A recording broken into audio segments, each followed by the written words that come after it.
Let us consider this position. The black king is on f6. It is exposed. The white rook on e1 covers the e file. The bishop on h6 is vital, controlling g5 and g7. If there is a miraculous way for white to check the black king, it will be checkmate. So let's play David Paravyan's move and then appreciate its sheer beauty. The move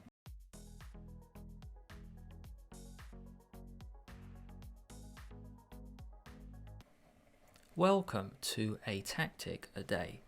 This game features David Paravyan versus Savily Golubov. White now plays knight g5, and after g6, knight takes h7 is the beginning of a brilliancy. Black now plays bishop f5. But what if king takes h7? This is the first question. White has the chance to swing the rook over, such that the queen on c2 attacks the queen on a4. Rook h3 check wins the queen.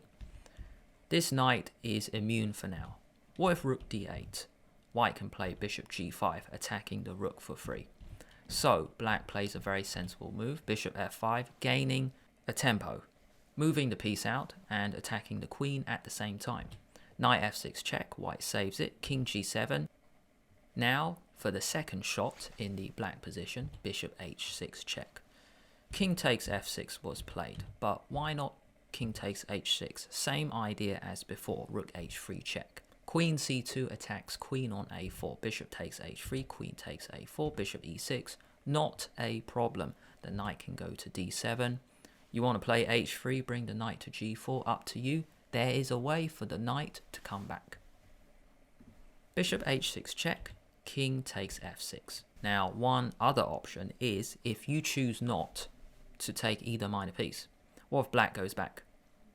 Then bishop takes f8 is a really nice move, just working out, because believe it or not, the queen on c2, you cannot take it because rook h3 will be mate. Really nice checkmate here. Back to the game, bishop h6 check, king takes f6. Let us consider this position.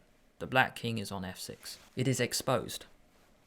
The white rook on e1 covers the e file. The bishop on h6 is vital, controlling g5 and g7. If there is a miraculous way for white to check the black king, it will be checkmate. So let's play David Paravyan's move and then appreciate its sheer beauty. The move is g4. Take a bow, please, David. Take a bow. After g4, let's consider a few options. Bishop takes c2. What is wrong with this? Because play a few checks and it will be mate. It's time for both rooks to be useful.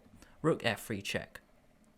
One rook controls the e file, the other controls the f file. Bishop on h6 continues to control g5, g7. And it will be checkmate very soon because you can bring the bishop to block, but this is the purpose of g4. It will be g5 mate.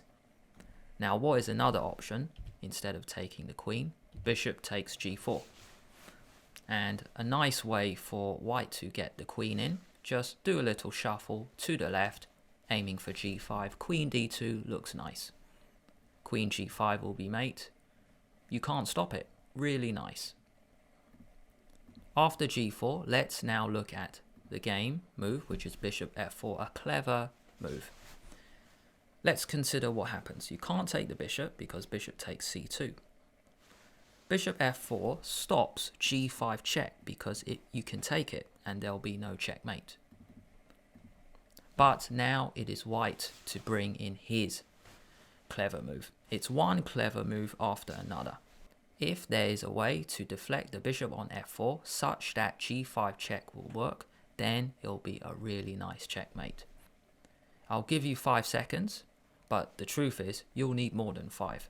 Put the queen on a square that just looks completely wrong, such that it deflects the bishop on f4. You move the bishop and then g5 will be made. 5 seconds coming up. Pause the video. 5, 4, 3, 2, 1. And the move is queen c7. This is the most beautiful deflection I have ever seen. First question. If bishop takes c7, g5 is the checkmate. If you play queen takes d4, queen e7 is checkmate, covering all the squares. Bishop takes h6 played in the game. Now black has 2 escape squares on g5 and g7. But how does white finish it off? White must play a move to stop the black king going to g7. It's the only move, and Paravyan plays it. Queen e5 check. Queen e7 check doesn't work because black can hide. King g5, h4 check. This makes sense. You're bringing the black king closer. King takes h4, and now let's bring the black king even closer. Paravyan continues to throw one brilliant move after another. Sacrifice again. No surprise. Bring the black king closer. Throw in the rook. Where can it go? Rook h3 check. First question is why not king takes? Because white can bring the queen back, queen g3 mate. So after rook h3 check, king g5 was played, and black wants to hide on f6 on f4. He wants to hide on a dark square. You can't take on g4 because queen g3 is mate. King g5 played, and one more move, queen e7 check, and Golubov had enough. Queen e7 forces the black king to go to f4, or it can go to g4. Golubov resigned. Because what happens now, if you play f6, queen e3 check, king takes g4, queen g3 is mate. After queen e7 check, if you came forward like king takes g4, then nice backward move here, really nice. Queen h4, after queen e7 check, king f4, it leads to mate anyway, as we saw before. Check, queen g3 is checkmate. If you enjoyed this video, why not check out Jansen versus Sokolov and Firouzja versus Artemiev, 2 other videos that go into my playlist A Tactic a Day. If you enjoyed this video, why not like it as well? And subscribe to the channel at the same time.